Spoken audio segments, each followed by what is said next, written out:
Несколько десятков километров проехал водитель Kia Spectra, прежде чем автоинспекторы лишили его возможности передвигаться на машине, попросту отобрав ключи. Дело в том, что мужчина управлял иномаркой в состоянии сильного алкогольного опьянения, да и привлек к себе внимание, когда вылетел с дороги, разбил машину и, не останавливаясь, пытался ехать дальше по ночному зимнему лесу. Как он объяснил свою лихую езду, расскажет Рамиль Шайдулин.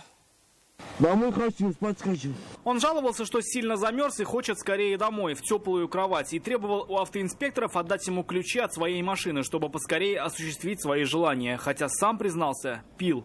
И пил немало. Что пили? Нет. Много?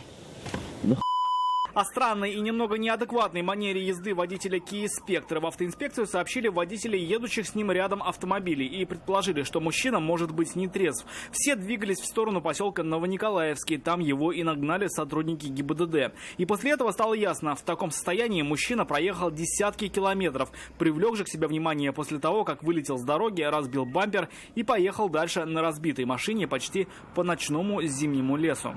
Вы сами откуда, из Казани? Это Откуда вы?